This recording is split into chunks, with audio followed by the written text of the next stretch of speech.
Hello, my friends. Welcome to our read aloud today of Holes. So we started our chapter, but it's a really long chapter, so we broke it up a little bit. Chapter 7, we know that Stanley got his shovel and he went out to start to dig his first hole. He has a blister on his thumb and he couldn't even get the dirt to move for a long time. We also had a flashback, so that means that we're thinking back about Stanley's great-great-grandfather, Eli Yelnats, and how he was in love with Mira Minky. And he went to Madame Zeroni, who was like, she's kind of like a gypsy person, I guess you would say. Who lived in the town, and she just kind of thinks outside the box. And she said she would give him her piglet and he would have to carry it up and down this mountain every day to drink from the stream that flows up.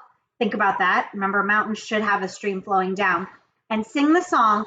And at the end, then he will take the pig to win over Miraminki's hand in marriage, and then he has to take Madame Zeroni up the hill to drink from it. So that's where we ended. Continuing chapter 7. Stanley was still digging. His hole was about 3 feet deep, but only in the center. It sloped upward to the edges. The sun had only just come up over the horizon, but he already could feel its hot rays against his face.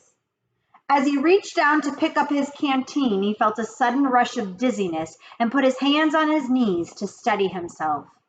For a moment he was afraid he would throw up, but the moment passed. He drank the last drop of water from his canteen. He had blisters on every one of his fingers and one in the center of each palm. Everyone else's hole was a lot deeper than his. He couldn't actually see their holes, but could tell by the size of their dirt piles. He saw a cloud of dust moving across the wasteland and noticed that the other boys had stopped digging and were watching it too.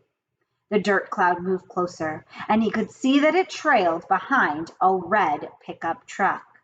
The truck stopped where they were digging, and the boys lined up behind it. X-ray in front, 0 at the rear. Stanley got in line behind 0. Mr. Sir filled each of their canteens from a tank of water in the bed of the pickup. As he took Stanley's canteen from him, he said, "This isn't the Girl Scouts, is it?" Stanley raised and lowered one shoulder. Mr. Sir followed Stanley back to his hole to see how he was doing. "You better get with it," he said, "or else you're going to be digging in the hottest part of the day." He popped some sunflower seeds into his mouth, deftly moved the shells with his teeth, and spit them into Stanley's hole. Okay, we're going to go back to flashback. Every day, Ela carried the little piglet up the mountain and sang to it as it drank from the stream. As the pig grew fatter, Ela Yelnats, grew stronger. On the day of Mira's 15th birthday, Ela's pig weighed over 50 stones. Madame Zeroni had told him to carry the pig up the mountain on that day as well. But Ela didn't want to present himself to Mira smelling like a pig. Instead, he took a bath. It was his second bath in less than a week. Then he led the pig to Mira's. Igor Barkov was there with the pig as well. These are two of the finest pigs I've ever seen," Mira's father declared. He was also impressed with Ela, who seemed to have grown stronger and bigger in the last 2 months. "I used to think you were a good-for-nothing book reader," he said, "but I can see now you must be an excellent mud wrestler." "May I marry your daughter?" he asked boldly. "First, I must weigh the pigs." Alas, poor Ela should have carried his pig up the mountain one last time. The 2 pigs weighed exactly the same. All right, back to present. Stanley's blisters had now ripped open and new blisters formed. He kept changing his grip on the shovel to try to avoid the pain. Finally, he removed his cap and held it between the shaft of his shovel and his raw hands. This helped, but digging was harder because the cap would slip and slide. The sun beat down on his unprotected head and neck. Though he tried to convince himself otherwise, he'd been aware for a while that his piles of dirt were too close to his hole. The piles were outside his 5-foot circle, but he could see he was going to run out of room. Still, he pretended otherwise and kept adding more dirt to the piles that he would eventually have to move. The problem was that when the dirt was in the ground, it was compacted. It expanded when it was excavated, so when he took it out. The piles were a lot bigger than his hole was deep. It was either now or later. Reluctantly, he climbed up out of his hole and once again dug his shovel into his previously dug dirt. Flashback. Mira's father got down on his hands and knees and closely examined each pig, tail to snout. "Those are two of the finest pigs I've ever seen," he said at last. "How am I to decide? I only have one daughter." "Why not let Mira decide?" suggested Ela. "That's prosperous," exclaimed Igor, expelling saliva as he spoke. "Mira is just an empty-headed girl," said her father. "How can she possibly decide when I, her father, can't?" Empty-headed means she's not super smart. "She knows how she feels in her heart," said Ela.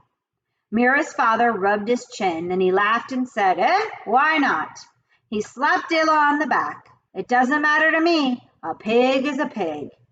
He summoned his daughter. Ela blushed when Mira entered the room.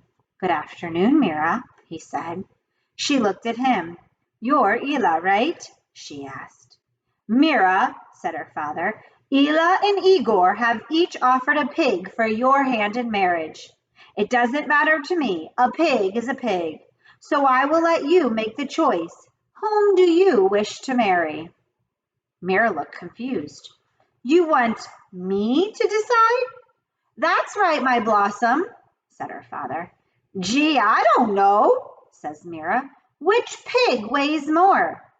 "They both weigh the same," said her father. Golly," said Mira. "Well, I guess I'd choose Ela. No, Igor. No, Ela. No, Igor. Oh, I know. I'll think of a number between 1 and 10. I'll marry whoever guesses the closest number. Okay, I'm ready." 10, guessed Igor. Ela said nothing. "Ela," said Mira, "what number do you guess?" Ela didn't pick a number. "Marry Igor," he muttered. "You can keep my pig as a wedding present." That's how she was going to pick her husband, pick a number. And he realized that she didn't really love him and he didn't really love her. All right, we're going to pause our chapter. It's continuing. It's a long, long chapter. So we will see what happens with Stanley as he's trying to dig his hole with all of his blisters, and what's going to happen now to Ela that he's not going to marry Mira. What is he going to do? Is he going to go and take Madame Zeroni up the mountain like he promised? We'll find out. I will see you for another read aloud soon. Remember, be kind, smile, and have a good day.